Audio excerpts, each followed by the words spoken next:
AP CM Chandrababu కొత్త ఇంటి కోసం అయితే భూమి పూజ చేయబోతున్నారు. దానికి ముహూర్తం కూడా ఫిక్స్ అయింది. అది ఎప్పుడు ఎక్కడ?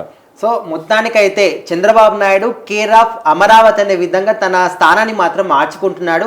ఏప్రిల్ 9కి తన కొత్త ఇంటికి భూమి పూజ కూడా చేయబోతున్నాడు. ముహూర్తం కూడా ఖరారైపోయింది. సో మొత్తానికి అమరావతి చుట్టుపక్కల ఏరియాల్లో ఆయన మాత్రం ఒక 5 ఎకరాల భూమిని మాత్రం రీసెంట్ గా కొనుగోలు చేయడం జరిగింది సొంత డబ్బుతోని.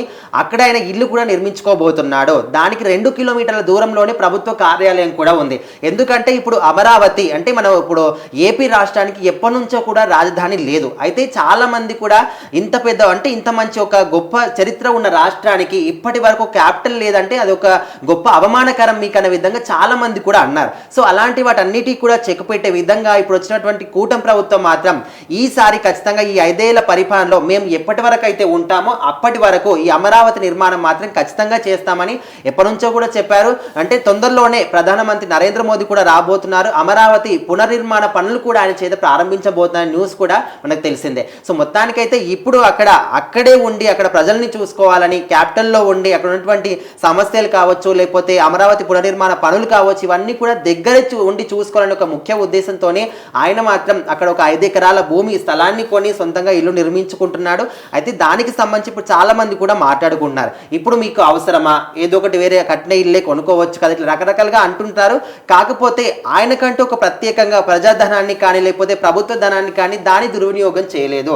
ఆయన సొంత డబ్బుతోనే ఇప్పుడు ఆయన కావాలనుకుంటే ఎక్కడో ఉండి కూడా ఫ్లైట్ని బుక్ చేసుకొని లేకపోతే తన కార్లో వితిన్ మినిట్స్లో కూడా ఆయన రావచ్చు, పనులు చూసుకోవచ్చు. కానీ అట్లా కాకుండా నేను ప్రజల్లోనే ఉండాలి, ప్రజల దగ్గరే ఉండాలి, అమరావతిలోనే ఉండాలి, ఇక్కడే ఉండి పనులన్నీ కూడా చూసుకోవాలని ఆయన ఒక ముఖ్య ఉద్దేశంతో ఇదంతా కూడా చేస్తున్నారు తప్ప దీన్ని కూడా వ్యతిరేకంగా చూస్తున్నారు. ఎట్లా అంటే ఇప్పుడు వైసీపీలో ఉన్న వాళ్ళకి చిన్న విషయం అది మంచి విషయం అయినా కూడా దాన్ని ఏ విధంగా చెడుగా చేయాలని వాళ్ళు ఎప్పటి నుంచో కూడా చూస్తున్న విషయమే. ఎందుకంటే వాళ్ళకు మాట్లాడడానికి కానీ క్వశ్చన్ చేయడానికి కానీ వాళ్ళ గురించి ఫైట్ చేయడానికి కానీ వాళ్ళకి ఎలాంటి ఆప్షన్స్ కూడా దొరకట్లేదు. అందుకోసమని ఇలాంటి ఆప్షన్స్ని వెతుకుంటూ ఉన్నారు. అంటే అక్కడ చెడుగా చూడాల్సినటువంటి ఉద్దేశం ఏది కూడా లేదు, అయినప్పటికీ కూడా దాన్ని చెడుగా చూపించే ప్రయత్నం మాత్రం వాళ్ళు చేస్తున్నారు.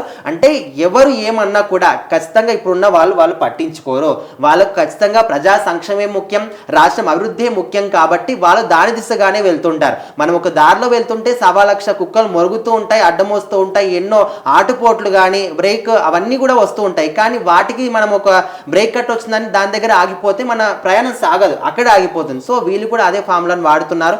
ఎవరు ఎన్ని మాటలు మాట్లాడినా ఎవరు ఎన్ని అడ్డంకులు సృష్టించినా కూడా మేము మాత్రం రాష్ట్రం అభివృద్ధి పనుల్లో మాత్రం ఆగేది లేదనే విధంగా ముందుకు తీసుకెళ్తున్నారు. సో మొత్తానికి అమరావతికి సంబంధించి పునర్నిర్మాణ పనులు కూడా తొందరలోనే ప్రారంభం కాబోతున్నాయి. అదేవిధంగా ఏప్రిల్ 9కి చంద్రబాబు నాయుడు అమరావతిలోని కొత్త ఇంటికి భూమి పూజ కూడా చేయబోతున్నారు.